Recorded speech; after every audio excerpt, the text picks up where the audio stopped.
Hello साथियों, सभी को मेरा नमस्कार। आज मैं अपनी YouTube चैनल पर एक नई वीडियो अपलोड करने जा रही हूँ। मेरे चैनल को ज़्यादा से ज़्यादा लाइक करें, सब्सक्राइब करें और शेयर करें। तो आज 5 सितंबर को शिक्षक दिवस की शुभ अवसर पर मैं अपने पिताजी से कुछ गुरु की महिमा जानने जा रही हूँ। तो मेरे चैनल को ज़्यादा से ज़्यादा लाइक करें, सब्सक्राइब करें और शेयर करें। साथियों नमस्कार। जैसा कि आपने मेरी बेटी के बारे में काफ़ी दिन से सुना है, मेरी बेटी आंखों पर पट्टी बांध करके, पट्टी के नीचे भी कॉटन लगा करके और पुस्तकों को पढ़ लेती है, रंगों को सूंघकर बता देती है। यहाँ तक कि है कि पैर के अंगूठे से भी पुस्तकों को पढ़ लेती है।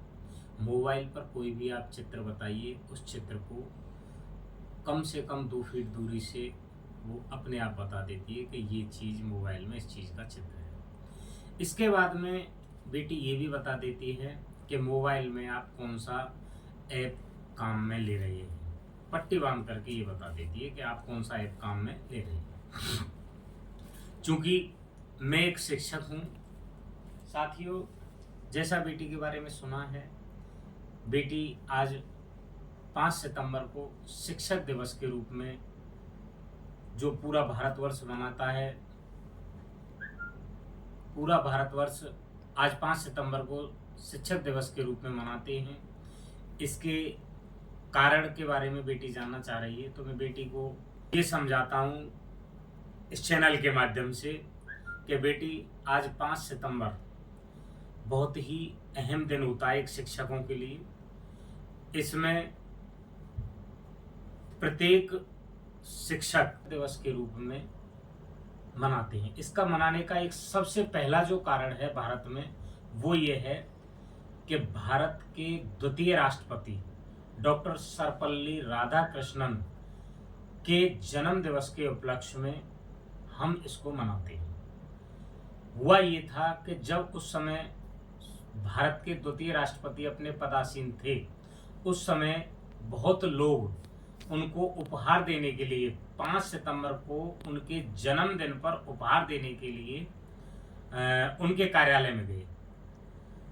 डॉक्टर साहब बहुत खुश हुए, लेकिन उन्होंने एक संदेश दिया और वो संदेश ये था कि आप इस 5 सितंबर को मेरे जन्म दिवस के रूप में ना मना करके एक शिक्षक दिवस के रूप में मनाएं। इसका उन्होंने कारण भी दिया कि मैं भी एक शिक्षक हूँ, इसलिए 5 सितंबर को शिक्षक दिवस के रूप में हमारा पूरा भारतवर्ष मनाता है। गुरु की महिमा के बारे में यदि हम बात करें तो बहुत जगह लिखा हुआ है, गुरुर् ब्रह्मा गुरुर्विष्णु गुरुर्देवो महेश्वराय गुरुर् साक्षात परम ब्रह्म तस्मै श्री गुरुवे नमः। गुरु की महिमा इतनी है कि गुरु ही हमारा ब्रह्मा है बेटी, गुरु ही विष्णु है बेटी, गुरु ही परमपिता परमेश्वर है, गुरु साक्षात परम ब्रह्म है।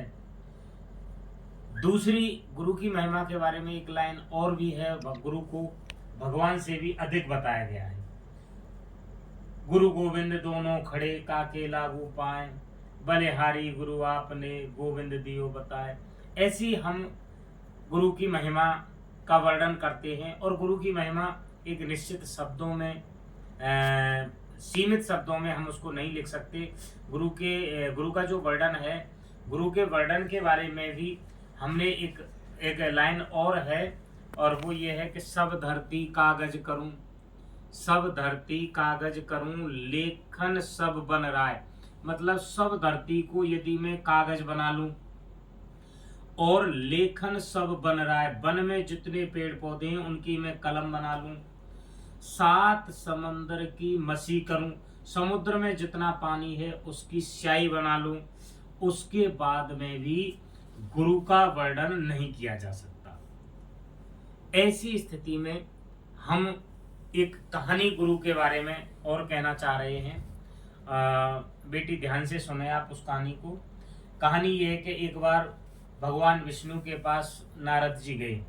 नारद जी जब आते जाते रहते थे, तो उस स्थिति में जैसे ही नारद जी जिस स्थान पर बैठते थे, तो भगवान नारद जी के जाने के बाद भगवान विष्णु उसको जो गाय का गोबर होता है पवित्र मानते हैं, उससे उस स्थान को लिपवा देते थे, लेपन करते थे, साफ करवा देते थे।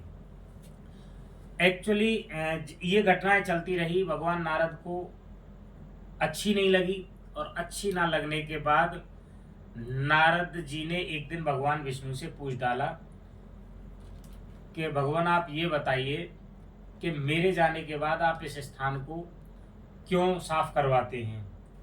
तो उन्होंने बताया कि आपका कोई गुरु नहीं है, और जिस व्यक्ति का कोई गुरु नहीं है होता है, वो स्थान निर्गुणी व्यक्ति से अपवित्र हो जाता है।